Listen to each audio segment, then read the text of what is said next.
ભાવનગરની સતત બીજા દિવસે ભાવનગરમાં વરસાદી માહોલ છે। ક્યાં વરસાદ છે ભાવનગરમાં? તો ભાવનગરના જેસર તાલુકામાં પવન સાથે વરસાદ છે। જેસરના ગ્રામીણ પંથકમાં વરસાદ છે। શાંતિનગર, બીલા, તાતણિયા સહિતના વિસ્તારોમાં વરસાદી માહોલ સર્જાયો છે।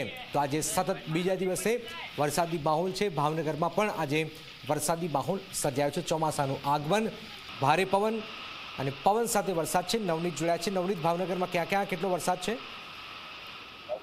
ચોક્કસજનક જણાવી દઉં કે ગઈકાલે પણ ભાવનગરની અંદર વરસાદ વરસ્યો હતો અને આજે ફરી બપોર બાદ ભાવનગરની અંદર વરસાદી માહોલ છે એ જોવા મળ્યો છે। વહેલી સવારથી તે આકાશની અંદર છે વાદળો ઘેરાયેલા છે, પરંતુ બપોર બાદ આજે જેસર તાલુકાના જે ગ્રામ્ય પંથકો છે કે જ્યાં ધીમી ધારે વરસાદ શરૂ થયો હતો, તાલુકાના જેસરના શાંતિનગર, બીલા, કોટામોઈ, તાતણિયા સહિતના જે વિસ્તારો છે કે જ્યાં ધીમી ધારે વરસાદ શરૂ થયો। વરસાદ શરૂ થવાના કારણે લોકોને ગરમીથી રાહત મળી, તો સાથે સાથે વરસાદને લઈને ખેડૂતોમાં પણ ખુશીનો માહોલ છે જોવા મળી રહ્યો છે। બિલકુલ બિલકુલ, આભાર।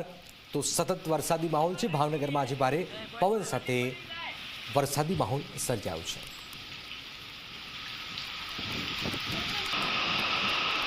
ભાવનગરમાં સતત વરસાદી માહોલ આપ જોઈ રહ્યા છો। ભારે પવન સાથે વરસાદ છે ને વરસાદથી વાતાવરણમાં ઠંડક પણ થઈ છે। આપ જોઈ રહ્યા છો ભારે પવન આવી રહ્યો છે। જેસર તાલુકામાં પવન સાથે વરસાદ છે।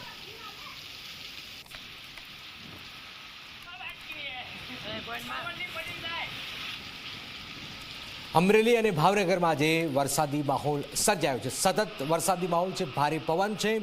ભારે પવનની સાથે સાથે વરસાદી માહોલ છે। વીજળીના કડાકા પડાકા સાથે આજે વરસાદી માહોલ સર્જાયો છે। તો ગુજરાતમાં ચોમાસાનું આગમન થઈ ચૂક્યું છે। આજે સતત બીજો દિવસ વરસાદી માહોલ સર્જાયો છે। ભાવનગરના જેસરના ગ્રામીણ પંથકમાં ક્યાં વરસાદ છે? શાંતિનગર, બીલા, તાતણિયા સહિતના વિસ્તારોમાં વરસાદ છે। વાતાવરણમાં ઠંડક પણ પ્રસરી ગઈ છે। તો સતત વરસાદી માહોલ સર્જાયો છે। ભાવનગર અને અમરેલીમાં આજે વરસાદી માહોલ સર્જાયો છે। તો ગુજરાતમાં વરસાદ સતત વરસી રહ્યો છે। સૌરાષ્ટ્રમાં શરૂઆત થઈ ચૂકી છે।